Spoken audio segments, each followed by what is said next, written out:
പ്രിയപ്പെട്ട ഉദ്യോഗാർത്ഥികളെ, welcome to learn with ARM. കേരളത്തിൽ നടന്ന ചരിത്ര സംഭവങ്ങളുമായിട്ട് ബന്ധപ്പെട്ട നമ്മുടെ മൂന്നാമത്തെ ക്ലാസ് ആണ്. നമുക്ക് ആരംഭിക്കാം. ഉപ്പ് സത്യാഗ്രഹം നടന്ന വർഷം 1930 ആണ്. ദേശീയ തലത്തിൽ ഗാന്ധിജി സംഘടിപ്പിച്ച ഉപ്പ് സത്യാഗ്രഹത്തിന്റെ ഭാഗമായി കേരളത്തിൽ നടന്ന പ്രക്ഷോഭം കെ കേളപ്പന്റെ നേതൃത്വത്തിലായിരുന്നു കേരളത്തിൽ നടന്ന ഉപ്പ് സത്യാഗ്രഹം നടന്നത് എന്നുള്ള കാര്യം മനസ്സിലാക്കുക. അപ്പം കേരള ഗാന്ധി എന്നറിയപ്പെടുന്ന ആരാണ്? കെ കേളപ്പനാണ് എന്നുള്ള കാര്യം മനസ്സിലാക്കുക. കെ കേളപ്പന്റെ നേതൃത്വത്തിൽ 32 പേരടങ്ങുന്ന ഒരു സംഘം 1930 ഏപ്രിൽ 13 കോഴിക്കോട് നിന്ന് പയ്യന്നൂരിലെ ഉളിയത്ത് കടവിലേക്ക് തിരിച്ചു. കോഴിക്കോട് നിന്ന് പയ്യന്നൂരിലെ ഉളിയത്ത് കടവിലേക്ക് 1930 ഏപ്രിൽ 13 കെ കേളപ്പന്റെ നേതൃത്വത്തിൽ 32 പേരടങ്ങുന്ന ഒരു സംഘം എന്ത് ചെയ്തു? ഉപ്പ് സത്യാഗ്രഹത്തിന് വേണ്ടി നയിക്കുകയാണ് ഉണ്ടായത്. അംശി നാരായണപിള്ള രചിച്ച വരിക വരിക സഹചരേ, ഇതൊരു പ്രീവിയസ് ഒരു ചോദ്യമാണ്. വരിക വരിക സഹചരേ എന്ന് ആരംഭിക്കുന്ന ഗാനം ആരെഴുതിയതാണെന്ന് ചോദിച്ചിട്ടുണ്ട്. വരിക വരിക സഹചരേ എന്ന് പറയുന്ന ഗാനം എഴുതിയത് അംശി നാരായണപിള്ളയാണ്. ഇത് ഏത് ജാഥയുമായിട്ട് ബന്ധപ്പെട്ടതാണെന്ന് ചോദിച്ചാൽ കേരള ഉപ്പ് സത്യാഗ്രഹവുമായിട്ട് ബന്ധപ്പെട്ട ഗാനമാണ്. ഏതാണ്? വരിക വരിക സഹചരേ എന്നുള്ള ഗാനം. ഓക്കെ അല്ലേ? ഏപ്രിൽ 23 പയ്യന്നൂരിൽ എത്തിയ സംഘം കൂരൂർ നീലകണ്ഠൻ നമ്പൂതിരിപ്പാടിന്റെ അഭിസംബോധനയ്ക്ക് ശേഷം സത്യാഗ്രഹം ആരംഭിക്കുകയാണ് ചെയ്തത്. അപ്പൊ ഏപ്രിൽ 23 പയ്യന്നൂരിലെത്തി, ഏപ്രിൽ 13 കോഴിക്കോട് നിന്ന് തിരിച്ചു. ഏപ്രിൽ 23 10 ദിവസങ്ങൾക്ക് ശേഷം ഏപ്രിൽ 23 പയ്യന്നൂരിലെത്തിയ സംഘം കൂരൂർ നീലകണ്ഠൻ നമ്പൂതിരിപ്പാടിന്റെ അഭിസംബോധനയ്ക്ക് ശേഷം സത്യാഗ്രഹം ആരംഭിക്കുകയാണ് ചെയ്തത്. പാലക്കാട് നിന്നും പയ്യന്നൂരിലേക്കുള്ള സത്യാഗ്രഹികളുടെ സംഘത്തിന് നേതൃത്വം നൽകിയത് TR കൃഷ്ണസ്വാമി അയ്യരായിരുന്നു. പാലക്കാട് നിന്നും പയ്യന്നൂരിലേക്ക് സത്യാഗ്രഹികളുടെ സംഘത്തിന് നേതൃത്വം നൽകിയത് TR കൃഷ്ണസ്വാമി അയ്യരായിരുന്നു. പൊന്നാനിയിൽ നിന്ന് പയ്യന്നൂരിലേക്കുള്ള സത്യാഗ്രഹികളുടെ സംഘത്തിന് നേതൃത്വം നൽകിയത് മൊയ്തു മൗലവിയാണ്. ആരാണ്? മൊയ്തു മൗലവിയാണ്. ക്ലിയർ ആണല്ലോ? എന്നോടെ പറയാം. പാലക്കാട് നിന്നും പയ്യന്നൂരിലേക്ക് TR കൃഷ്ണസ്വാമി അയ്യരും, പൊന്നാനിയിൽ നിന്ന് പയ്യന്നൂരിലേക്ക് മൊയ്തു മൗലവിയുടെ നേതൃത്വത്തിലുമായിരുന്നു സത്യാഗ്രഹികളുടെ സംഘം എത്തിയത്. ഓക്കെ അല്ലേ? ഉപ്പ് സത്യാഗ്രഹത്തെ തുടർന്ന് ബെല്ലാരി ജയിലിൽ അടയ്ക്കപ്പെട്ട് 43 ദിവസം നിരാഹാര സത്യാഗ്രഹം നടത്തി മരണപ്പെട്ട സത്യാഗ്രഹിയായിരുന്നു ആര്? PC കുഞ്ഞിരാമൻ അടിയോടി. എന്താണ്? ഉപ്പ് സത്യാഗ്രഹത്തെ തുടർന്ന് ബെല്ലാരി ജയിലിൽ അടയ്ക്കപ്പെട്ട് 43 ദിവസം നിരാഹാര സത്യാഗ്രഹം നടത്തി മരണപ്പെട്ട സത്യാഗ്രഹി ആരായിരുന്നു? PC കുഞ്ഞിരാമൻ അടിയോടി ആയിരുന്നു. കെ കേളപ്പൻ അറസ്റ്റ് വരിച്ചതിന് ശേഷം ഉപ്പ് സത്യാഗ്രഹത്തിന് നേതൃത്വം കൊടുത്ത വ്യക്തിയാണ് ആര്? മൊയ്യാരത്ത് ശങ്കരൻ. ആരാണ്? മൊയ്യാരത്ത് ശങ്കരൻ. കെ കേളപ്പൻ അറസ്റ്റ് വരിച്ചതിന് ശേഷം ഉപ്പ് സത്യാഗ്രഹത്തിന് നേതൃത്വം കൊടുത്ത വ്യക്തി മൊയ്യാരത്ത് ശങ്കരനാണ്. ഓക്കെ അല്ലേ? കേരളത്തിലെ ഉപ്പ് സത്യാഗ്രഹത്തിന്റെ പൈലറ്റ് എന്നറിയപ്പെടുന്ന വ്യക്തിയാണ് ആര്? മൊയ്യാരത്ത് ശങ്കരൻ. ആർക്ക് ശേഷമാണ് നേതൃത്വം കൊടുത്തത് എന്ന് ചോദിച്ചാൽ കെ കേളപ്പൻ അറസ്റ്റ് വരിച്ചതിന് ശേഷം ഉപ്പ് സത്യാഗ്രഹത്തിന് നേതൃത്വം കൊടുത്ത വ്യക്തിയാണ് മൊയ്യാരത്ത് ശങ്കരൻ. അദ്ദേഹത്തെ വിളിക്കുന്ന പേരാണ് കേരളത്തിലെ ഉപ്പ് സത്യാഗ്രഹത്തിന്റെ പൈലറ്റ് എന്നാണ് വിളിക്കുന്നത്. ക്ലിയർ അല്ലേ? 1931 മാർച്ച് 4 ഗാന്ധി ഇർവിൻ സന്ധി പ്രകാരം സിവിൽ നിയമലംഘന പ്രസ്ഥാനം പിൻവലിക്കപ്പെട്ടതോടെ കേരളത്തിലും ഉപ്പ് സത്യാഗ്രഹം അവസാനിക്കപ്പെട്ടു. അപ്പം ഉപ്പ് സത്യാഗ്രഹം അവസാനിക്കാൻ കാരണമായ സന്ധി ഏതാണ് എന്ന് ചോദിച്ചാൽ ഗാന്ധി ഇർവിൻ സന്ധിയാണ്. 1931 മാർച്ച് 4. ക്ലിയർ അല്ലേ?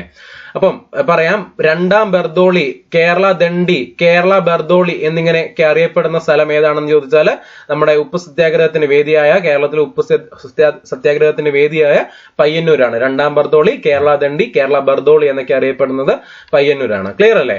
സത്യാഗ്രഹ വേദിയായിരുന്ന ഉളിയത്ത് കടവിൽ പിൽക്കാലത്ത് സത്യാഗ്രഹ സമര സ്മാരകം സ്ഥാപിക്കപ്പെട്ടു. സത്യാഗ്രഹ വേദിയായിരുന്ന ഉളിയത്ത് കടവിലെ പിൽക്കാലത്ത് സത്യാഗ്രഹ സ്മാരകം എന്ത് ചെയ്തു? സ്ഥാപിക്കപ്പെട്ടു എന്നാണ് പറയുന്നത്. അപ്പം ഏത് പ്രക്ഷോഭത്തിന്റെ കാര്യം നമ്മൾ കഴിഞ്ഞു? ഉപ്പ് സത്യാഗ്രഹത്തിന്റെ കാര്യം കഴിഞ്ഞു. അടുത്ത പ്രക്ഷോഭത്തിലോട്ട് കയറുകയാണ്, സത്യാഗ്രഹത്തിലോട്ട് കയറുന്നു. അടുത്ത സത്യാഗ്രഹം 1931 നടന്ന ഏതാണ്? ക്ഷേത്രപ്രവേശനവുമായിട്ട് ബന്ധപ്പെട്ടതാണ്. ഏത്? ഗുരുവായൂർ സത്യാഗ്രഹം 1931. എല്ലാ ഹിന്ദുക്കൾക്കും ക്ഷേത്രപ്രവേശനം വേണമെന്ന ആവശ്യവുമായി KPCCയുടെ നേതൃത്വത്തിൽ 1931 നവംബർ 1 ഗുരുവായൂർ സത്യാഗ്രഹം ആരംഭിച്ചത്. അപ്പോൾ KPCCയുടെ നേതൃത്വത്തിൽ നടന്ന സമരം ഏതാണെന്ന്, സത്യാഗ്രഹം ഏതാണെന്ന് ചോദിച്ചാൽ ഏതാണ്? ഗുരുവായൂർ സത്യാഗ്രഹമാണ്. 1931 എല്ലാ ഹിന്ദുക്കൾക്കും ക്ഷേത്രപ്രവേശനം വേണമെന്ന ആവശ്യവുമായിട്ട് 1931 നവംബർ 1 ഗുരുവായൂർ സത്യാഗ്രഹം ആരംഭിച്ചത്. ഗുരുവായൂർ സത്യാഗ്രഹ കമ്മിറ്റിയുടെ പ്രസിഡന്റ് ആരായിരുന്നു? മന്നത്ത് പത്മനാഭനും സെക്രട്ടറി ആരായിരുന്നു? കെ കേളപ്പനും ആയിരുന്നു. ഗുരുവായൂർ സത്യാഗ്രഹ കമ്മിറ്റിയുടെ പ്രസിഡന്റ് മന്നത്ത് പത്മനാഭനും സെക്രട്ടറി കെ കേളപ്പനുമായിരുന്നു. മനസ്സിലാക്കുക. കെ കേളപ്പൻ നിരാഹാര സത്യാഗ്രഹം ആരംഭിച്ചത് 1932 സെപ്റ്റംബർ 21. 1932 സെപ്റ്റംബർ 21 കെ കേളപ്പൻ നിരാഹാര സത്യാഗ്രഹം ആരംഭിച്ചത്. ക്ലിയർ അല്ലേ? 1931 ആഗസ്റ്റിലെ KPCC യോഗത്തിലാണ് നവംബർ 1 മുതൽ സത്യാഗ്രഹം ആരംഭിക്കാൻ തീരുമാനിച്ചത്. 1931 KPCC യോഗത്തിലാണ് നവംബർ 1 മുതൽ സത്യാഗ്രഹം ആരംഭിക്കാൻ തീരുമാനിച്ചത്. ഗുരുവായൂർ ക്ഷേത്രത്തിൽ മണി മുഴക്കിയ ആദ്യത്തെ അബ്രാഹ്മണൻ ആരായിരുന്നു? പി കൃഷ്ണപിള്ളയായിരുന്നു. എന്താണ്? ഗുരുവായൂർ ക്ഷേത്രത്തിൽ മണി മുഴക്കിയ ആദ്യത്തെ ബ്രാഹ്മണൻ അല്ലാത്ത ആൾ ആരായിരുന്നു? പി കൃഷ്ണപിള്ളയായിരുന്നു. അല്ലെങ്കിൽ ആ ബ്രാഹ്മണൻ ആരായിരുന്നു? പി കൃഷ്ണപിള്ളയായിരുന്നു. ക്ലിയർ അല്ലേ? സെപ്റ്റംബർ 25 മലബാറിൽ ക്ഷേത്രപ്രവേശന ദിനം ആചരിച്ചു. സെപ്റ്റംബർ 25 മലബാറിൽ ക്ഷേത്രപ്രവേശന ദിനം ആചരിച്ചു. ക്ലിയർ അല്ലേ? ഗുരുവായൂർ സത്യാഗ്രഹം ആരംഭിക്കാൻ കാരണമായ KPCCയുടെ സമ്മേളനം നടന്ന സ്ഥലം ഏതാണ്? വടകരയാണ്. ഗുരുവായൂർ സത്യാഗ്രഹം ആരംഭിക്കാൻ കാരണമായ KPCCയുടെ സമ്മേളനം നടന്ന സ്ഥലം കോഴിക്കോട് വടകരയാണ്. എവിടെയാണ്? വടകര. വടകര സമ്മേളനത്തിന് നേതൃത്വം നൽകിയ വ്യക്തിയാണ് JM ഗുപ്ത. വടകര സമ്മേളനത്തിന് നേതൃത്വം നൽകിയ വ്യക്തി JM ഗുപ്തയാണ്. പയ്യന്നൂരിൽ നിന്ന് ഗുരുവായൂരിലേക്ക് കാൽനടയായി യാത്ര തിരിച്ച വോളണ്ടിയർ സംഘത്തിന് ടി സുബ്രഹ്മണ്യൻ തിരുമുമ്പാണ് എന്ത് ചെയ്തത്? നേതൃത്വം കൊടുത്തത്. പയ്യന്നൂരിൽ നിന്ന് ഗുരുവായൂരിലേക്ക് കാൽനടയായി യാത്ര തിരിച്ച വോളണ്ടിയർ സംഘത്തിന് ടി സുബ്രഹ്മണ്യൻ തിരുമുമ്പ് നേതൃത്വം നൽകി. ഗുരുവായൂർ സത്യാഗ്രഹത്തിന്റെ ക്ഷേത്രപ്രവേശന ക്യാമ്പയിന്റെ ക്യാപ്റ്റൻ ആരായിരുന്നു? സുബ്രഹ്മണ്യൻ തിരുമുമ്പായിരുന്നു. എന്താണ്? ഗുരുവായൂർ സത്യാഗ്രഹത്തിന്റെ ക്ഷേത്രപ്രവേശന ക്യാമ്പയിന്റെ ക്യാപ്റ്റൻ ആരായിരുന്നു? സുബ്രഹ്മണ്യൻ തിരുമുമ്പ് ആയിരുന്നു. പാടുന്ന പടവാൾ എന്നറിയപ്പെടുന്ന ആരാണ്? സുബ്രഹ്മണ്യൻ തിരുമുമ്പാണ്. പാടുന്ന പടവാൾ എന്നറിയപ്പെടുന്ന ആരാണ്? സുബ്രഹ്മണ്യൻ തിരുമുമ്പാണ് എന്ന് മനസ്സിലാക്കുക. പാടുന്ന പടവാൾ സുബ്രഹ്മണ്യൻ തിരുമുമ്പാണ്. ഓക്കെ അല്ലേ? പിന്നെ എന്താ പറയുന്നത്? ഗുരുവായൂർ സത്യാഗ്രഹത്തിൽ പങ്കെടുത്ത നവോത്ഥാന നായകൻ ആരായിരുന്നു? വാഗ്ഭടാനന്ദൻ. ഗുരുവായൂർ സത്യാഗ്രഹത്തിൽ പങ്കെടുത്ത നവോത്ഥാന നായകൻ ആരാണ്? വാഗ്ഭടാനന്ദനാണ്. ഓക്കെ അല്ലേ? പിന്നീട് പറയുന്നത് എന്താ? ഗുരുവായൂർ സത്യാഗ്രഹവുമായി ബന്ധപ്പെട്ട് വാഗ്ഭടാനന്ദൻ നടത്തിയ പ്രസംഗമാണ് ഗുരുവായൂർ പ്രസംഗം എന്നറിയപ്പെടുന്നത്. എന്താണ്? ഗുരുവായൂർ സത്യാഗ്രഹവുമായി ബന്ധപ്പെട്ട് വാഗ്ഭടാനന്ദൻ നടത്തിയ പ്രസംഗമാണ് ഗുരുവായൂർ പ്രസംഗം എന്ന് അറിയപ്പെടുന്നത്. ഗുരുവായൂർ സത്യാഗ്രഹവുമായി ബന്ധപ്പെട്ട് നിരാഹാര സമരം നയിച്ച വ്യക്തിയാണ് ആര്? കെ കേളപ്പൻ. എന്താ പറയുന്നത്? ഗുരുവായൂർ സത്യാഗ്രഹവുമായി ബന്ധപ്പെട്ട് നിരാഹാര സമരം നയിച്ച വ്യക്തിയാണ് കെ കേളപ്പൻ. ക്ലിയർ? ഗുരുവായൂർ സത്യാഗ്രഹത്തിൽ പങ്കെടുത്ത വനിതാ നേതാവാണ് ആര്? ആര്യ പള്ളം. ആരാണ്? ആര്യ പള്ളമാണ്. ഗുരുവായൂർ സത്യാഗ്രഹത്തിൽ പങ്കെടുത്ത വനിതാ നേതാവ് ആര്യ പള്ളമാണ്. ഗുരുവായൂർ സത്യാഗ്രഹവുമായി ബന്ധപ്പെട്ട് കൊച്ചി ഗവൺമെന്റ് നിരോധിച്ച പത്രമാണ് ഏത്? ഉണ്ണി നമ്പൂതിരി. ഏതാണ്? ഉണ്ണി നമ്പൂതിരി. ഗുരുവായൂർ സത്യാഗ്രഹവുമായി ബന്ധപ്പെട്ട് കൊച്ചി ഗവൺമെന്റ് നിരോധിച്ച പത്രം ഏതാണ് എന്നൊക്കെ ചോദിക്കാം. അല്ലെങ്കിൽ താഴെ തന്നിരിക്കുന്നതിൽ ഏത് പത്രമാണ് നിരോധിച്ചതെന്നൊക്കെ ചോദിക്കാം. ഉണ്ണി നമ്പൂതിരി എന്നുള്ള പത്രമാണ് കൊച്ചി ഗവൺമെന്റ്. ഓക്കെ അല്ലേ? ഗുരുവായൂർ സത്യാഗ്രഹവുമായി ബന്ധപ്പെട്ട് മലബാറിൽ ഗാന്ധിജിയുടെ നിർദ്ദേശപ്രകാരം സർവേ നടത്തിയത് ആരാണ്? സി രാജഗോപാലാചാരിയാണ്. ആരാണ്? സി രാജഗോപാലാചാരിയാണ്. ഗാന്ധിജിയുടെ നിർദ്ദേശപ്രകാരം ഗുരുവായൂർ സത്യാഗ്രഹവുമായി ബന്ധപ്പെട്ട് മലബാറിൽ സർവേ നടത്തിയത് ആരാണ്? സി രാജഗോപാലാചാരിയാണ്. ക്ലിയർ അല്ലേ? ഗാന്ധിജിയുടെ നിർദ്ദേശപ്രകാരം 1932 ഒക്ടോബർ 2 സമരം അവസാനിപ്പിച്ചു. 1932 ഒക്ടോബർ 2 ഗുരുവായൂർ സത്യാഗ്രഹം അവസാനിക്കുന്നത്. ക്ഷേത്രപ്രവേശന വിളംബരത്തോടെ 1947 ജൂൺ 12 ഗുരുവായൂർ ക്ഷേത്രപ്രവേശനം നടപ്പായി. ഗുരുവായൂർ ക്ഷേത്രപ്രവേശനം നടപ്പാകുന്നത് 1947 ജൂൺ 12 നടന്ന ക്ഷേത്രപ്രവേശന വിളംബരത്തോടെയാണ് എന്നുള്ള കാര്യം മനസ്സിലാക്കുക. ഗുരുവായൂർ സത്യാഗ്രഹത്തിന്റെ നേതാവ് ആരായിരുന്നു? കെ കേളപ്പനും. വോളണ്ടിയർ ക്യാപ്റ്റൻ ആരായിരുന്നു? AK ജിയുമായിരുന്നു. AK ഗോപാലനുമായിരുന്നു. ഒന്നുകൂടെ പറയാം. ഗുരുവായൂർ സത്യാഗ്രഹത്തിന്റെ നേതാവ് കെ കേളപ്പനും വോളണ്ടിയർ ക്യാപ്റ്റൻ ആരായിരുന്നു? AK ഗോപാലനും ആയിരുന്നു എന്നുള്ള കാര്യം മനസ്സിലാക്കുക. ക്ലിയർ അല്ലേ? അപ്പൊ ഗുരുവായൂർ സത്യാഗ്രഹം നടന്ന വർഷം 1931, അവസാനിച്ചത് 1932 ഒക്ടോബർ 2 അടുത്തത് യാചനയാത്രയാണ്. യാചനയാത്ര നടന്ന വർഷം 1931. യാചനയാത്ര നടന്ന വർഷം 1931. ദരിദ്ര വിദ്യാർത്ഥികളുടെ പഠന സഹായത്തിനുള്ള ഫണ്ട് സമാഹരിക്കുന്നതിന് വേണ്ടി 1931 VT ഭട്ടതിരിപ്പാടിന്റെ നേതൃത്വത്തിൽ നടന്ന സമരമാണ് യാചനയാത്ര. അപ്പൊ യാചനയാത്രയ്ക്ക് നേതൃത്വം നൽകിയത് ആരാണ് എന്ന് ചോദിച്ചാൽ VT ഭട്ടതിരിപ്പാടാണെന്ന് മനസ്സിലാക്കുക. യാചനയാത്ര നടന്ന വർഷം ഏതാണെന്ന് ചോദിച്ചാൽ 1931 ആണ് എന്നുള്ള കാര്യം മനസ്സിലാക്കുക. എന്തായിരുന്നു അതിനുള്ള കാരണം എന്ന് ചോദിച്ചാൽ ദരിദ്ര വിദ്യാർത്ഥികളുടെ പഠന സഹായത്തിനുള്ള ഫണ്ട് സമാഹരിക്കുന്നതിന് വേണ്ടിയായിരുന്നു എന്നുള്ള കാര്യം മനസ്സിലാക്കുക. 7 ദിവസം നീണ്ടുനിന്ന യാചനയാത്ര സംഘടിപ്പിച്ചത് തൃശൂർ മുതൽ ചന്ദ്രഗിരി പുഴ വരെയാണ്. തൃശൂർ മുതൽ ചന്ദ്രഗിരി പുഴ വരെയാണ് യാചനയാത്ര നടന്നത്. എത്ര ദിവസമായിരുന്നു? 7 ദിവസം നീണ്ടുനിന്ന യാചനയാത്ര തൃശൂർ മുതൽ ചന്ദ്രഗിരി പുഴ വരെയായിരുന്നു. ആരാണ് നേതൃത്വം കൊടുത്തത്? VT ഭട്ടതിരിപ്പാടാണ്. എന്നാണ് നടന്നത്? 1931 നടന്നത് എന്നുള്ള കാര്യം മനസ്സിലാക്കുക. ക്ലിയർ അല്ലേ? അടുത്ത പ്രക്ഷോഭം ഏതാണ്? 1932 നടന്ന പ്രക്ഷോഭം. ഏതാണ് പ്രക്ഷോഭം? നിവർത്തന പ്രക്ഷോഭം. നമ്മുടെ കേരള PSC ഒക്കെ നിലവിൽ വരാൻ കാരണമായ പ്രക്ഷോഭമായിട്ടുള്ള നിവർത്തന പ്രക്ഷോഭം നടന്ന വർഷം 1932. ക്ലിയർ? തിരുവിതാംകൂറിൽ നിയമസഭയിലും സർക്കാർ നിയമനങ്ങളിലും ന്യായമായ പ്രാതിനിധ്യം ലഭിക്കാൻ ഈഴവ, ക്രിസ്ത്യൻ, മുസ്ലിം സമുദായങ്ങൾ സംഘടിച്ചു നടത്തിയ തെരഞ്ഞെടുപ്പ് ബഹിഷ്കരണ സമരമാണ് നിവർത്തന പ്രക്ഷോഭം എന്ന് അറിയപ്പെടുന്നത്. ഏതാണ്? എന്തിനു വേണ്ടിയിട്ടാ? നിയമനം ലഭിക്കുന്നതിന് വേണ്ടി, സർക്കാർ നിയമനങ്ങൾ ലഭിക്കുന്നതിന് വേണ്ടിയിട്ടും ന്യായമായ പ്രാതിനിധ്യം ലഭിക്കുന്നതിന് വേണ്ടിയിട്ടും ഈഴവ, ക്രിസ്ത്യൻ, മുസ്ലിം സമുദായങ്ങൾ സംഘടിച്ചു നടത്തിയ തിരഞ്ഞെടുപ്പ് ബഹിഷ്കരണ സമരമാണ് നിവർത്തന പ്രക്ഷോഭം എന്ന് അറിയപ്പെടുന്നത്. ഇതിനായിട്ട് 1932 December 17 all Travancore joint political conference, സംയുക്ത രാഷ്ട്രീയ സമിതിയാണ് എന്നൊരു സംഘടന രൂപീകരിച്ചു. ഏതാണ്? All Travancore joint political conference എന്ന് പറയുന്ന സംഘടന 1932 ഡിസംബർ 17 രൂപീകരിക്കുന്നു. സംയുക്ത രാഷ്ട്രീയ സമിതി തിരുവിതാംകൂർ ദിവാനായിരുന്ന സർ CP രാമസ്വാമി അയ്യർക്ക് മെമ്മോറിയൽ സമർപ്പിച്ചത് 1933 അതായത് ഒരു രാഷ്ട്രീയ സംഘടന ഉണ്ടാക്കി, സംയുക്ത രാഷ്ട്രീയ സമിതി എന്ന് പറയുന്ന ഒരു സംഘടന ഉണ്ടാക്കി. അവര് ആ സമയത്ത് തിരുവിതാംകൂർ രാജാവായിരുന്ന സർ CP രാമസ്വാമി അയ്യർക്ക് ഒരു മെമ്മോറിയൽ, ഒരു നിവേദനം സമർപ്പിക്കുന്നു. എന്നാണ് സമർപ്പിക്കുന്നത്? 1933 ഒരു നിവേദനം സമർപ്പിക്കുന്നു. അതിന് നേതാക്കന്മാർ ആരൊക്കെയായിരുന്നു? NV ജോസഫും C കേശവനുമായിരുന്നു നിവർത്തന പ്രക്ഷോഭത്തിന്റെ നേതാക്കന്മാരായിട്ട് പറയുന്നത്. NV ജോസഫ്, C കേശവനുമായിരുന്നു നിവർത്തന പ്രക്ഷോഭത്തിന്റെ നേതാക്കന്മാരായിട്ട് പറയുന്നത്. നിവർത്തന പ്രക്ഷോഭത്തിന്റെ ഫലമായി തിരുവിതാംകൂറിൽ പബ്ലിക് സർവീസ് കമ്മീഷണറെ നിയമിക്കുകയും നിയമനങ്ങളിൽ പിന്നാക്കക്കാർക്ക് സംവരണം ഏർപ്പെടുത്തുകയും ചെയ്തു. എന്താ പറയുന്നത്? നിവർത്തന പ്രക്ഷോഭത്തിന്റെ ഫലമായി തിരുവിതാംകൂറിൽ പബ്ലിക് സർവീസ് കമ്മീഷൻ PSC തിരുവിതാംകൂറിൽ പബ്ലിക് സർവീസ് കമ്മീഷണറെ നിയമിക്കുകയും നിയമനങ്ങളിൽ പിന്നാക്കക്കാർക്ക് സംവരണം ഏർപ്പെടുത്തുകയും ചെയ്തു. ക്ലിയർ അല്ലേ? 1936 തിരുവിതാംകൂറിൽ പബ്ലിക് സർവീസ് കമ്മീഷൻ സ്ഥാപിതമാകുന്നത്. 1936 തിരുവിതാംകൂറിൽ പബ്ലിക് സർവീസ് കമ്മീഷൻ സ്ഥാപിതമാകുന്നത്. തിരുവിതാംകൂറിലെ പബ്ലിക് സർവീസ് കമ്മീഷന്റെ ആദ്യത്തെ പബ്ലിക് സർവീസ് കമ്മീഷൻ ആരായിരുന്നു? GD നോക്സ് ആയിരുന്നു. GD നോക്സ് ആയിരുന്നു തിരുവിതാംകൂറിലെ പബ്ലിക് സർവീസ് കമ്മീഷന്റെ ആദ്യത്തെ പബ്ലിക് സർവീസ് കമ്മീഷൻ എന്ന് പറയുന്നത്. GD നോക്സ് ആയിരുന്നു. ക്ലിയർ അല്ലേ?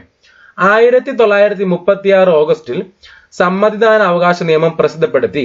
1937 ഏപ്രിൽ മെയ് മാസങ്ങളിൽ നടന്ന തെരഞ്ഞെടുപ്പിൽ സംയുക്ത രാഷ്ട്രീയ സമിതി ഗംഭീര വിജയം നേടി. ഈ സംഘടന പിന്നീട് തിരുവിതാംകൂർ സ്റ്റേറ്റ് കോൺഗ്രസിൽ ലയിക്കുകയാണ് ചെയ്തത്. എന്ത് ചെയ്തു? 1937 ഏപ്രിൽ മെയ് മാസങ്ങളിൽ നടന്ന തെരഞ്ഞെടുപ്പിൽ സംയുക്ത രാഷ്ട്രീയ സമിതി എന്ത് ചെയ്തു? വിജയം നേടി. ഈ സംഘടന പിന്നീട് തിരുവിതാംകൂർ സ്റ്റേറ്റ് കോൺഗ്രസിൽ എന്ത് ചെയ്തു? ലയിക്കുകയാണ് ചെയ്തത്. 1956 Thiruvithamkoor Public Service Commission Kerala Public Service കമ്മീഷണറായി മാറിയത്. 1936 സ്ഥാപിച്ച PSC 1956 ആയപ്പോൾ അത് Kerala Public Service Kerala PSC ആയിട്ട് മാറുകയാണ് ചെയ്തത് 1956 അല്ലെ? നിവർത്തന പ്രക്ഷോഭവുമായി ബന്ധപ്പെട്ട് C കേശവൻ കോഴഞ്ചേരി പ്രസംഗം നടത്തിയത് 1935 മെയ് മാസത്തിലാണ്. ചോദ്യമുണ്ട്, പ്രീവിയസ് ഇയർ ചോദ്യമാണ്. കോഴഞ്ചേരി പ്രസംഗം നടത്തിയത് ആരാണ്? കോഴഞ്ചേരി പ്രസംഗം ഏത് പ്രക്ഷോഭവുമായിട്ട് ബന്ധപ്പെട്ടാണ് നടത്തിയത് എന്നുള്ളത് ചോദിച്ചിട്ടുണ്ട്. അപ്പം നിവർത്തന പ്രക്ഷോഭവുമായി ബന്ധപ്പെട്ടാണ് C കേശവൻ കോഴഞ്ചേരി പ്രസംഗം നടത്തുന്നത്. കോഴഞ്ചേരി പ്രസംഗം നടക്കുന്ന വർഷം 1935 മെയ് മാസത്തിലാണ് എന്നുള്ള കാര്യം മനസ്സിലാക്കുക. ജൂൺ മാസത്തിൽ C കേശവനെ എന്ത് ചെയ്തു? അറസ്റ്റ് ചെയ്യുകയാണ് ചെയ്തത്. ഓക്കെ, ഐ സി ചാക്കോയാണ് നിവർത്തനം അല്ലെങ്കിൽ എന്താണ് അബ്സ്റ്റൻഷൻ എന്ന വാക്കിന്റെ ഉപജ്ഞാതാവ്. ഐ സി ചാക്കോയാണ് നിവർത്തനം എന്ന വാക്കിന്റെ ഉപജ്ഞാതാവായിട്ട് പറയുന്നത്. നിവർത്തന പ്രക്ഷോഭത്തിന്റെ ജിഹ്വ എന്നറിയപ്പെടുന്ന പത്രമാണ് കേരള കേസരി. നിവർത്തന പ്രക്ഷോഭത്തിന്റെ ജിഹ്വ എന്നറിയപ്പെടുന്ന പത്രമാണ് കേരള കേസരി പത്രം. നിവർത്തന പ്രക്ഷോഭത്തിന്റെ ജിഹ്വ എന്നറിയപ്പെടുന്ന പത്രമാണ് കേരള കേസരി. ക്ലിയർ അല്ലേ? അടുത്തത് മറ്റൊരു ഉത്തരവാദ ഭരണ പ്രക്ഷോഭമാണ്. ഏതാണ്? കൊച്ചിയിലെ ഉത്തരവാദ ഭരണ പ്രക്ഷോഭം. 1936 1946 കാലഘട്ടം കൊച്ചിയിലെ ഉത്തരവാദ ഭരണ പ്രക്ഷോഭം. കൊച്ചിയിൽ ഉത്തരവാദ ഭരണ പ്രക്ഷോഭത്തിന് വേണ്ടി നിലകൊണ്ട സംഘടനകളാണ് കൊച്ചിൻ കോൺഗ്രസും കൊച്ചിൻ സ്റ്റേറ്റ് കോൺഗ്രസും കൊച്ചിൻ രാജ്യ പ്രജാമണ്ഡലവും. ഏതൊക്കെയാ? കൊച്ചിൻ കോൺഗ്രസും കൊച്ചിൻ സ്റ്റേറ്റ് കോൺഗ്രസും കൊച്ചി രാജ്യ പ്രജാമണ്ഡലവുമാണ് കൊച്ചിയിലെ ഉത്തരവാദ ഭരണ പ്രക്ഷോഭത്തിന് വേണ്ടി നിലകൊണ്ട സംഘടനകൾ. 1936 ടി കെ നായർ സ്ഥാപിച്ചതാണ് Cochin State Congress. 1936 T K Nair സ്ഥാപിച്ചതാണ് Cochin State Congress. 1919 Montagu Chelmsford ഭരണപരിഷ്കാരങ്ങൾ അനുസരിച്ച് 1938 ജനുവരിയിൽ കൊച്ചിയിൽ ദ്വീപ് ഭരണം ഏർപ്പെടുത്തിക്കൊണ്ടുള്ള രാജകീയ ഉത്തരവുണ്ടായി. നമുക്കറിയാം മുണ്ടേഗു ചെംസ്ഫോർഡ് ഭരണപരിഷ്കാരം എന്ന് പറഞ്ഞാൽ ദ്വിഭരണമാണെന്നുള്ളത് അറിയാമല്ലോ. അപ്പം 1919 മുണ്ടേഗു ചെംസ്ഫോർഡ് ഭരണപരിഷ്കാരങ്ങൾ അനുസരിച്ചിട്ട് 1938 ജനുവരിയിൽ കൊച്ചിയിൽ ദ്വിഭരണം ഏർപ്പെടുത്തിക്കൊണ്ടുള്ള രാജകീയ ഉത്തരവുണ്ടായി. ഇതനുസരിച്ചിട്ട് നടന്ന തെരഞ്ഞെടുപ്പിനെ തുടർന്ന് കൊച്ചിൻ കോൺഗ്രസിലെ അമ്പാട്ട് ശിവരാമമേനോൻ 1938 ജൂണിൽ കൊച്ചിയിലെ ആദ്യത്തെ ജനകീയ മന്ത്രിയായിട്ട് സ്ഥാനമേറ്റു. ഈ ദ്വിഭരണ പരിഷ്കാരം കൊണ്ടുവന്നത് ദിവാനായ ഷൺമുഖം ചെട്ടിയായിരുന്നു. ക്ലിയർ അല്ലേ? ഭരണത്തിൽ പരിമിതമായ പങ്കാളിത്തം മാത്രം ജനങ്ങൾക്ക് നൽകിയിരുന്ന ഈ ദ്വിഭരണ പരീക്ഷണം കൊച്ചിയിലെ പുരോഗമനവാദികളെ തൃപ്തിപ്പെടുത്തിയില്ല. ക്ലിയർ അല്ലേ? ബാക്കി എന്താ പോകുന്നേ? തുടർന്ന് അപ്പൊ ദ്വിഭരണം വന്നു, കൊച്ചിയിൽ വന്നു എന്നുള്ള കാര്യം മനസ്സിലാക്കുക. തുടർന്ന് പ്രായപൂർത്തി വോട്ടവകാശത്തിനും ഉത്തരവാദ ഭരണത്തിനുമായി 1941 ജനുവരി 26 VR കൃഷ്ണൻ എഴുത്തച്ഛന്റെ നേതൃത്വത്തിൽ കൊച്ചി രാജ്യ പ്രജാമണ്ഡലം എന്നൊരു സംഘടന രൂപീകരിച്ചു. തുടർന്ന് പ്രായപൂർത്തി വോട്ടവകാശത്തിനും ഉത്തരവാദ ഭരണത്തിനുമായി 1941 ജനുവരി 26 കൊച്ചി രാജ്യ പ്രജാമണ്ഡലം എന്ന് പറയുന്ന ഒരു സംഘടന രൂപീകരിച്ചു. ആരുടെ നേതൃത്വത്തിലാണ്? VR കൃഷ്ണൻ എഴുത്തച്ഛന്റെ നേതൃത്വത്തിൽ രൂപീകരിച്ചു. അപ്പൊ കൊച്ചി രാജ്യ പ്രജാമണ്ഡലത്തിന് ആദ്യ സമ്മേളനം നടന്നത് എവിടെയാണ്? ഇരിങ്ങാലക്കുടയിലാണ്. എവിടെയാണ് നടന്നത്? ഇരിങ്ങാലക്കുടയിലാണ്. കൊച്ചി രാജ്യ പ്രജാമണ്ഡലത്തിന്റെ ആദ്യ സെക്രട്ടറി ആരാണെന്ന് ചോദിച്ചാൽ ആരാണ് നേതൃത്വം കൊടുത്തത്? VR കൃഷ്ണൻ എഴുത്തച്ഛൻ ആയതുകൊണ്ട് സെക്രട്ടറി ആയിട്ട് പറയുന്നു. കൊച്ചി രാജ്യ പ്രജാമണ്ഡലത്തെ നിരോധിക്കാൻ ഉത്തരവിറക്കി കൊച്ചി ദിവാൻ ആരാണെന്ന് ചോദിച്ചാൽ AFW ഡിക്സൺ ആണ് കൊച്ചി രാജ്യ പ്രജാമണ്ഡലത്തെ നിരോധിക്കാൻ ഉത്തരവിറക്കിയ കൊച്ചിയിലെ ദിവാൻ AFW ഡിക്സൺ ആണ്. ഓക്കെ അല്ലേ? 1946 ജൂലൈ 29 കൊച്ചിയിൽ ഉത്തരവാദ ഭരണ ദിനമായിട്ട് പ്രജാമണ്ഡലം ആചരിച്ചു. 1946 ജൂലൈ 29 കൊച്ചിയിലെ ഉത്തരവാദ ഭരണ ദിനമായിട്ട് പ്രജാമണ്ഡലം ആചരിക്കുകയാണ് ചെയ്തത്. നിയമവും ധനകാര്യവും ഒഴികെയുള്ള എല്ലാ വകുപ്പുകളും നിയമസഭയോട് അടുത്ത ഉത്തരവാദിത്വമുള്ള മന്ത്രിമാർക്ക് വിട്ടുകൊടുക്കാൻ സന്നദ്ധമാണെന്ന് 1946 ഓഗസ്റ്റ് 17 മഹാരാജാവ് നിയമസഭയെ അറിയിച്ചതോടെ പ്രക്ഷോഭം എന്ത് ചെയ്തു? ലക്ഷ്യം കണ്ടു. ക്ലിയർ അല്ലേ? 1946 സെപ്റ്റംബർ 9 പനമ്പിള്ളി ഗോവിന്ദമേനോൻ പ്രധാനമന്ത്രിയായി ആദ്യത്തെ ജനകീയ മന്ത്രിസഭ അധികാരത്തിൽ വന്നു.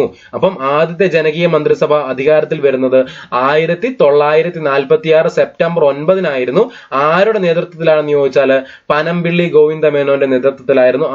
പനമ്പിള്ളി ഗോവിന്ദമേനോൻ ആദ്യത്തെ പ്രധാനമന്ത്രിയായി ആദ്യത്തെ ജനകീയ മന്ത്രിസഭ അധികാരത്തിൽ വന്നു. ക്ലിയർ അല്ലേ? 1948 പ്രായപൂർത്തി വോട്ടവകാശത്തിന് അടിസ്ഥാനത്തിലുള്ള തെരഞ്ഞെടുപ്പ് കൊച്ചിയിൽ നടന്നു. അപ്പൊ അതിന്റെ അടിസ്ഥാനത്തിൽ 1948 പ്രായപൂർത്തി വോട്ടവകാശത്തിനുള്ള അടിസ്ഥാനത്തിലുള്ള തെരഞ്ഞെടുപ്പ് കൊച്ചിയിൽ നടക്കുകയാണ് ചെയ്തത്. ക്ലിയർ ആണല്ലോ? അപ്പൊ എന്തിനെ കുറിച്ചാ പറഞ്ഞേ? കൊച്ചിയിലെ ഉത്തരവാദ ഭരണ പ്രക്ഷോഭത്തിനെ കുറിച്ചാണ് പറഞ്ഞത്. 1936 1946 ആയിരുന്നു കാലഘട്ടമായിട്ട് പറയുന്നത്. അടുത്തത് വളരെ പ്രധാനമായിട്ട് നമ്മൾ പഠിച്ചിരിക്കേണ്ടതാണ്. ക്ഷേത്രപ്രവേശന വിളംബരം നടന്ന വർഷം 1936. ക്ഷേത്രപ്രവേശന വിളംബരം നടന്ന വർഷം 1936 ആണ്. തിരുവിതാംകൂർ മഹാരാജാവ് ശ്രീ ചിത്തിര തിരുനാൾ ബാലരാമവർമ്മ 1936 നവംബർ 12 അല്ലെങ്കിൽ 1112 തുലാം 27 തിരുവിതാംകൂറിലെ എല്ലാ ക്ഷേത്രങ്ങളിലും സമസ്ത ഹിന്ദുക്കൾക്കും പ്രവേശനം നൽകിക്കൊണ്ട് പ്രഖ്യാപിച്ച സുപ്രസിദ്ധമായ വിളംബരമാണ് ക്ഷേത്രപ്രവേശന വിളംബരം എന്നറിയപ്പെടുന്നത്. ആരാണ് പുറപ്പെടുവിച്ചത്? തിരുവിതാംകൂറിലെ മഹാരാജാവായിരുന്ന ശ്രീ ചിത്തിര തിരുനാൾ ബാലരാമവർമ്മ 1936 നവംബർ 12 മലയാള മാസം 1112 തുലാം 27 തിരുവിതാംകൂറിലെ എല്ലാ ക്ഷേത്രങ്ങളിലും സമസ്ത ഹിന്ദുക്കൾക്കും പ്രവേശനം നൽകിക്കൊണ്ട് പ്രഖ്യാപിച്ച സുപ്രസിദ്ധമായ വിളംബരമാണ് ക്ഷേത്രപ്രവേശന വിളംബരം എന്ന് അറിയപ്പെടുന്നത്.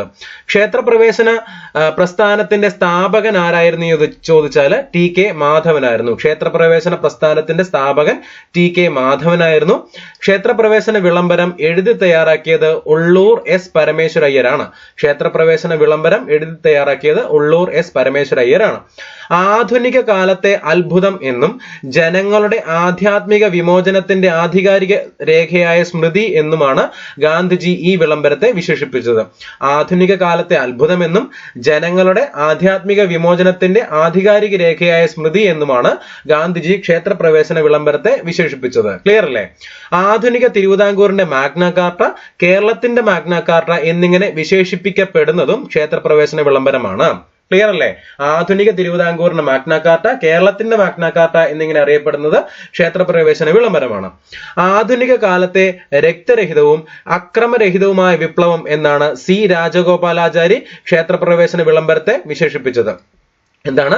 ആധുനിക കാലത്തെ രക്തരഹിതവും അക്രമരഹിതവുമായ വിപ്ലവം എന്നാണ് ക്ഷേത്രപ്രവേശന വിളംബരത്തെ C രാജഗോപാലാചാരി വിശേഷിപ്പിച്ചത്. ക്ഷേത്രപ്രവേശന വിളംബരത്തെ തിരുവിതാംകൂറിന്റെ ആധ്യാത്മിക രേഖ എന്ന് വിശേഷിപ്പിച്ചത് ആരാണ്? TK വേലുപ്പിള്ളയാണ്. തിരുവിതാംകൂറിന്റെ ആധ്യാത്മിക രേഖ എന്ന് ക്ഷേത്രപ്രവേശന വിളംബരത്തെ വിശേഷിപ്പിച്ചത് TK വേലുപ്പിള്ളയാണ്. ക്ഷേത്രപ്രവേശനത്തെ കുറിച്ച് പഠിക്കാൻ തിരുവിതാംകൂർ സർക്കാർ നിയമിച്ച കമ്മിറ്റിയുടെ തലവൻ ആരായിരുന്നു? VS സുബ്രഹ്മണ്യ അയ്യരായിരുന്നു. VS സുബ്രഹ്മണ്യ അയ്യർ. ക്ഷേത്രപ്രവേശന വിളംബരം നടത്തിയപ്പോൾ തിരുവിതാംകൂർ ദിവാൻ സർ CP രാമസ്വാമി അയ്യരായിരുന്നു. എന്താണ്? ക്ഷേത്രപ്രവേശന വിളംബരം നടക്കുമ്പോൾ തിരുവിതാംകൂറിലെ ദിവാൻ ആരായിരുന്നു? സർ CP രാമസ്വാമി അയ്യരായിരുന്നു എന്നുള്ളതാണ് മനസ്സിലാക്കുക. പിന്നീട് പറയുന്നത് നമ്മുടെ ക്ഷേത്രപ്രവേശന വിളംബരം വിവിധ നാട്ടുരാജ്യങ്ങളിൽ പല വർഷങ്ങളിലാണ് നടന്നത്. അതായത് തിരുവിതാംകൂറിൽ നടന്ന വർഷം ആണ് 1936 നവംബർ 12 ഭരണാധികാരി ആരായിരുന്നു? ശ്രീ ചിത്തിര തിരുനാൾ ബാലരാമവർമ്മയായിരുന്നു. കൊച്ചിയിൽ ക്ഷേത്രപ്രവേശന വിളംബരം നടന്നത് നമ്മൾ പഠിച്ചതാണ്. 1947 ഡിസംബർ 20 ഭരണാധികാരി ആരായിരുന്നു? രാമവർമ്മ പരീക്ഷിത് തമ്പുരാനായിരുന്നു.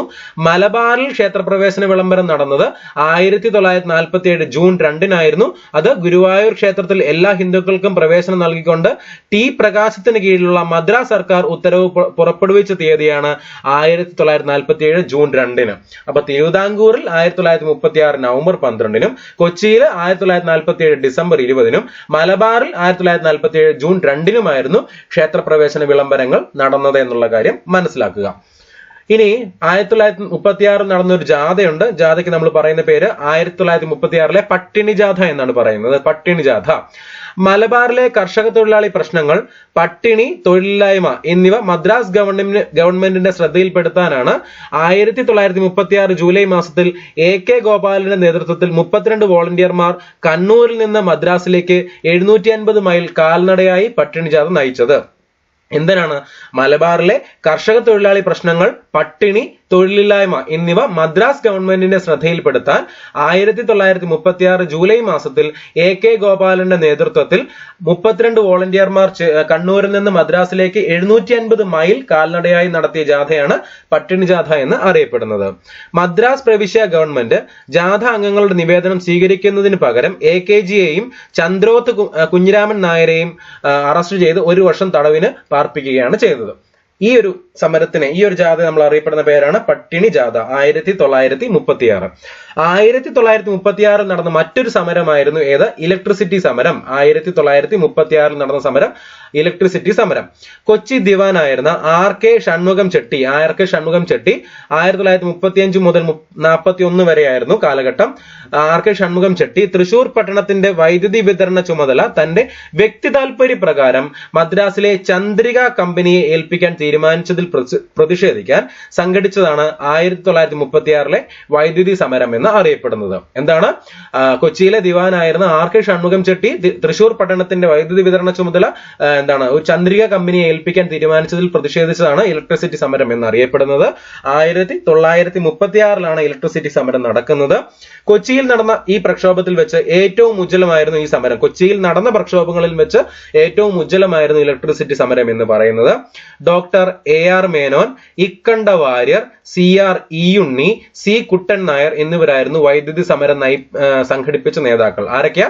ഡോക്ടർ AR മേനോൻ, ഇക്കണ്ട വാര്യർ, CR ഈയുണ്ണി, C കുട്ടൻ നായർ എന്നിവരായിരുന്നു വൈദ്യുതി സമരം സംഘടിപ്പിച്ച നേതാക്കളായിട്ട് പറയുന്നത്. സമരത്തെ തുടർന്ന് വൈദ്യുതി വിതരണ അവകാശം തൃശൂർ മുനിസിപ്പാലിറ്റിക്ക് എന്ത് ചെയ്തു? വിട്ടുകൊടുക്കുകയാണ് ചെയ്തത്. അപ്പം സമരം നടത്തി, സമരത്തെ തുടർന്ന് വൈദ്യുതി വിതരണത്തിന്റെ അവകാശം ആർക്ക് കൊടുത്തു? തൃശൂർ മുനിസിപ്പാലിറ്റിക്ക് വിട്ടുകൊടുക്കുകയാണ് ചെയ്തത്. എല്ലാ സമുദായത്തിൽപ്പെട്ട ആളുകളും അണിനിരന്ന ഒരു ജനകീയ സമരമായിരുന്നു വൈദ്യുതി സമരം. എല്ലാ സമുദായത്തിൽപ്പെട്ട ആളുകളും അണിനിരന്നതായതുകൊണ്ട് നമ്മൾ അതിനെ ജനകീയമായിരുന്നു എന്ന് പറഞ്ഞു. പിന്നെ ഏറ്റവും ഉജ്ജ്വല സമരമായിരുന്നു ഇലക്ട്രിസിറ്റി പ്രക്ഷോഭം എന്നാണ് പറയുന്നത്. ക്ലിയർ അല്ലേ? ഇനിയും പോകുന്നത് 1938 പോകുന്നത്.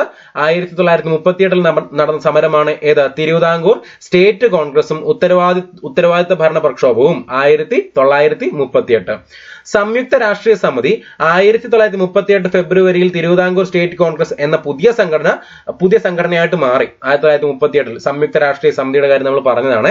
പട്ടം താണുപിള്ളയായിരുന്നു സ്റ്റേറ്റ് കോൺഗ്രസിന്റെ പ്രഥമ പ്രസിഡന്റ്. സ്റ്റേറ്റ് കോൺഗ്രസിന്റെ പ്രഥമ പ്രസിഡന്റ് ആരായിരുന്നു?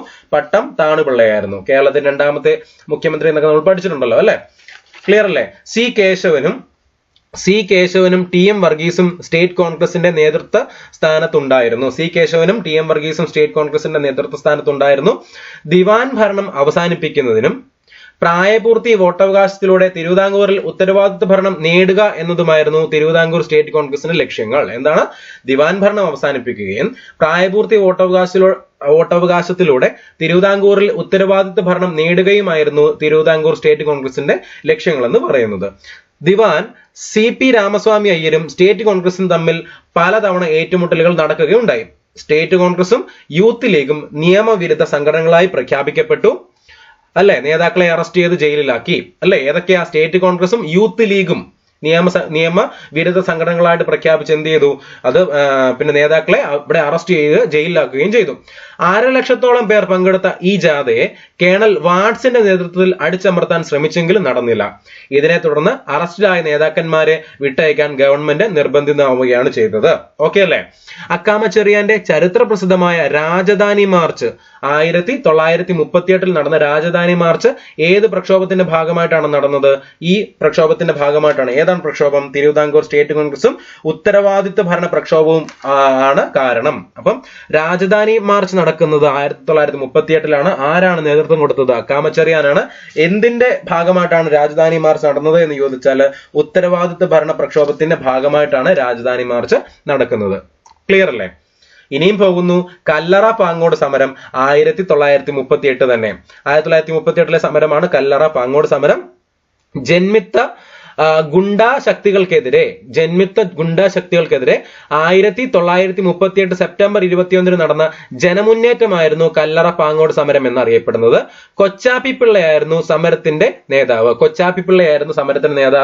ജന്മിത്ത ഗുണ്ടാ ശക്തികൾക്കെതിരെ 1938 സെപ്റ്റംബർ 29 നടന്ന ജനമുന്നേറ്റമായിരുന്നു കല്ലറ പാങ്ങോട് സമരം എന്ന് അറിയപ്പെടുന്നത്. കല്ലറ പാങ്ങോട് സമരവുമായി ബന്ധപ്പെട്ട വ്യക്തിയാണ് ആര്? രാഘവൻ പിള്ള. ആരാണ്? രാഘവൻ പിള്ള. കല്ലറ പാങ്ങോട് സമരത്തിന് നേതൃത്വം നൽകിയവർ ആരൊക്കെയായിരുന്നു? പട്ടാളം കൃഷ്ണൻ, കൊച്ചാപ്പിപ്പിള്ള. ഇവർ രണ്ടുപേരെയും 1946 തൂക്കിക്കൊല്ലുകയാണ് ഉണ്ടായത്. 1946 പട്ടാളം കൃഷ്ണൻ, കൊച്ചാപ്പിപ്പിള്ള എന്നിവരെ തൂക്കിക്കൊന്നു. എന്തിന്റെ ഭാഗമായിട്ട്? കല്ലറ പാങ്ങോട് സമരത്തിന്റെ ഭാഗമായിട്ട്. ക്ലിയർ അല്ലേ?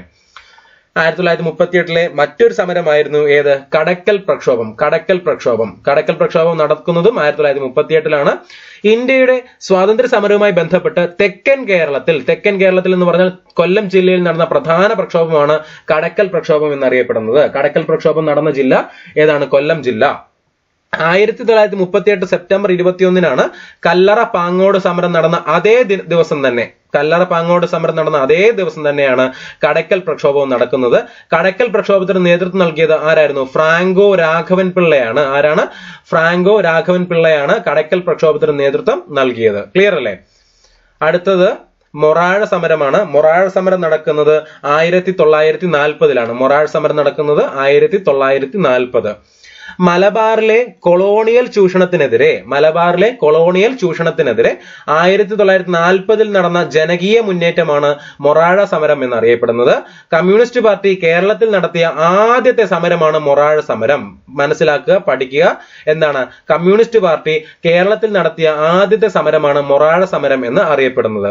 മൊറാഴ സമരം നടന്ന ജില്ല ഏതാണെന്ന് ചോദിച്ചാൽ കണ്ണൂർ ജില്ലയിലാണ് മൊറാഴ സമരം നടക്കുന്നത്. മൊറാഴ സമരം നടന്ന ജില്ല കണ്ണൂർ ജില്ലയാണ്. KPR ഗോപാലനായിരുന്നു സമരത്തിന് മുഖ്യ നേതാവ്. ആരാണ്? KPR ഗോപാലനായിരുന്നു സമരത്തിന് മുഖ്യ നേതാവ്. മൊറാഴ സമരത്തിൽ കൊല്ലപ്പെട്ട നേതാക്കളാണ് കുട്ടിക്കൃഷ്ണ മേനോൻ, ഗോപാലൻ നമ്പ്യാർ എന്നിവർ. എന്താണ്? മൊറാഴ സമരത്തിൽ കൊല്ലപ്പെട്ട നേതാക്കൾ കുട്ടിക്കൃഷ്ണ മേനോൻ, ഗോപാലൻ നമ്പ്യാർ എന്നിവരായിരുന്നു. മൊറാഴ സമരത്തിൽ വധശിക്ഷയ്ക്ക് വിധിക്കപ്പെട്ട നേതാവാണ് ആര്? KPR ഗോപാലൻ. മൊറാഴ സമരത്തിൽ വധശിക്ഷയ്ക്ക് വിധിക്കപ്പെട്ട നേതാവ് KPR ഗോപാലനാണ്. KPR ഗോപാലനെ വധശിക്ഷയിൽ നിന്ന് വിമുക്തമാക്കാൻ കാരണക്കാരനായത് ആരാണ്? ഗാന്ധിജിയാണ്. KPR ഗോപാലനെ എന്താണ് വധശിക്ഷയിൽ നിന്ന് വിമുക്തമാക്കാൻ കാരണമായത് ആരായിരുന്നു? ഗാന്ധിജിയാണ് എന്നുള്ളതാണ് മനസ്സിലാക്കുക. അപ്പം എന്താണ്? കമ്മ്യൂണിസ്റ്റ് പാർട്ടി കേരളത്തിൽ നടത്തിയ ആദ്യത്തെ സമരമാണ് മൊറാഴ സമരം. മൊറാഴ സമരം നടന്ന ജില്ല കണ്ണൂർ ജില്ലയാണ് അല്ലെ? മൊറാഴ സമരം നടന്ന വർഷം എന്ന് പറയുന്നത് 1940 എന്താണ് കാരണം? കൊളോണിയൽ ചൂഷണത്തിനെതിരെ നടന്ന ജനകീയ മുന്നേറ്റമായിരുന്നു. പിന്നീട് നമ്മൾ പോകുന്നു കൂത്താളി സമരത്തിലോട്ട് പോവുകയാണ്. കൂത്താളി സമരം നടന്നത് 1940-1950 കാലഘട്ടത്തിലാണ് കൂത്താളി സമരം നടക്കുന്നത്. കൂത്താളി എസ്റ്റേറ്റിലെ കർഷകരുടെ ഭൂമി മലബാർ കളക്ടർ പാട്ടത്തിന് എടുത്തതിനെതിരെ കർഷകർ നടത്തിയ സമരമാണ് കൂത്താളി സമരം എന്ന് അറിയപ്പെടുന്നത്. എന്താണ്? കൂത്താളി എസ്റ്റേറ്റിലെ കർഷകരുടെ ഭൂമി മലബാർ കളക്ടർ പാട്ടത്തിന് എടുത്തതിനെതിരെ കർഷകർ നടത്തിയ സമരമാണ് കൂത്താളി സമരം എന്ന് അറിയപ്പെടുന്നത്. കൂത്താളി സമരം നടന്നത് ഏത് ജില്ലയിലാണെന്ന് ചോദിച്ചാൽ കോഴിക്കോട് ജില്ലയിലാണ് കൂത്താളി സമരം നടക്കുന്നത്. കൂത്താളി സമരം നടന്നത് 1940-1950 കാലഘട്ടത്തിലാണ്. കൂത്താളി സമരത്തിന്റെ മുദ്രാവാക്യം ചത്താലും ചെത്തും കൂത്താളി എന്നാണ്. എന്താണ്? ചത്താലും ചെത്തും കൂത്താളി എന്നുള്ളതാണ് കൂത്താളി സമരത്തിന്റെ മുദ്രാവാക്യമായിട്ട് പറയുന്നത്. കൂത്താളിയിലെ കർഷക സംഘം എസ്റ്റേറ്റിൽ കടന്നുകയറി കൃഷി ആരംഭിച്ചത് 1941-ലാണ്. എന്താണ്? കൂത്താളിയിലെ കർഷക സംഘം എസ്റ്റേറ്റിൽ കടന്നുകയറി കൃഷി ആരംഭിച്ചത് 1941-ലാണ് എന്നുള്ള കാര്യം മനസ്സിലാക്കുക.